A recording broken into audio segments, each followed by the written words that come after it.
हाँ बच्चों, कक्षा 12 हिंदी में पहला पाठ राष्ट्र का स्वरूप। इसके लेखक हैं वासुदेव शरण अग्रवाल, जिनका जन्म 1904 ईस्वी में हुआ था। ये निबंध साहित्यिक समालोचन की रचना की है। अब राष्ट्र के स्वरूप में वे पृथ्वी और राष्ट्र के निवासियों के बारे में लिखा है। भूमि का निर्माण देवों ने किया है। किसी भी विश्व में किसी भी राष्ट्र की जमीन का निर्माण देवी देवताओं के द्वारा किया गया है, जो अनंत काल से ही है। उसके भौतिक रूप, सौंदर्य और समृद्धि के प्रति सचेत होना हमारा आवश्यक कर्तव्य है। पृथ्वी के भौतिक रूप और सौंदर्य और उसके समृद्धि को बनाए रखना प्रत्येक राष्ट्रवासी का कर्तव्य होता है कि हम उसके रूप सौंदर्य में कोई बिखराव न होने पाए। भूमि के पार्थिव स्वरूप के प्रति हम जितने अधिक जागृत होंगे, उतनी ही हमारी राष्ट्रीयता बलवती हो सकेगी। किसी भी राष्ट्र के निवासी अपनी भूमि के प्रति जितना सचेत रहेंगे, राष्ट्रीयता उतनी ही महान होगी। राष्ट्र का निर्माण भूमि से और उस देश के निवासियों के द्वारा होता है। किसी भी राष्ट्र का मौलिक तत्व भूमि ही है।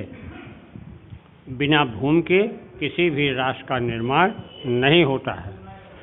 तो भूमि और भूमि पर रहने वाले लोग और उनकी संस्कृति ही किसी भी राष्ट्र का मौलिक तत्व है। यह पृथ्वी सच्चे अर्थों में समस्त राष्ट्रीय विचारधाराओं की जननी है। यह पृथ्वी जो है, यहाँ पर निवास करने वाले समस्त लोगों की विचारधाराओं की जननी है। मतलब समस्त विचारधाराएं यहाँ पर निवास करने वाले लोगों के से ही उत्पन्न होती हैं। जो राष्ट्रीयता पृथ्वी के साथ नहीं जुड़ी, वह निर्मूल होती है। जो राष्ट्रीयता इस पृथ्वी पर रहने वाले लोगों के साथ नहीं जुड़ी होती है, वह निर्मूल होती है। निर्मूल माने कमज़ोर हो जाती है। जैसे एक वृक्ष है, वह पृथ्वी में उसकी जड़ें जितनी गहराई तक जाएंगी, वह वृक्ष उतना ही मजबूत होगा, प्रफुल्लित होगा। उसी तरह से यदि हम अपनी पृथ्वी की रक्षा करते रहेंगे, तो यहाँ की राष्ट्रीयता की भावना अत्यंत बलवती हो जाएगी। जैसे वृक्ष की जड़ें पृथ्वी में गहराई तक जाती हैं, उसमें नई नई कोपलें निकलती हैं, नई नई टहनियाँ निकलती हैं।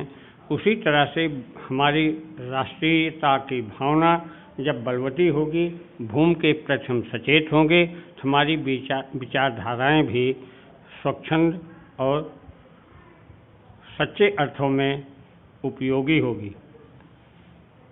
इसलिए पृथ्वी के भौतिक स्वरूप की आद्योपांत जानकारी प्राप्त करना, उसकी सुंदरता, उपयोगिता और महिमा को पहचानना आवश्यक धर्म है। इसीलिए पृथ्वी के इस भौतिक स्वरूप का आज से अंत तक उसकी जानकारी को प्राप्त करना और उसकी सुंदरता की उपयोगिता और पृथ्वी की महानता को पहचानना अत्यंत आवश्यक है। अब इसमें से इसी तरह से गद्य दिया रहेगा, तो उस गद्यांश का कुछ प्रश्न पूछे जाएंगे। परीक्षा में कुछ प्रश्न पूछे जाएंगे, जिसका उत्तर उसी गद्यांश में ही रहता है। जैसे उपयुक्त गद्यांश के पाठ एवं लेखक का नाम लिखिए। तो इस पाठ का नाम क्या है? राष्ट्र का स्वरूप। जैसे संदर्भ लिखा जाता है, प्रस्तुत गद्यांश हमारी पाठ्य पुस्तक गद्य खंड के राष्ट्र का स्वरूप नामक शीर्षक से लिया गया है। इसके लेखक वासुदेव शरण अग्रवाल हैं। रेखांकित अंश की व्याख्या कीजिए। रेखांकित अंश जैसे उसके भौतिक रूप।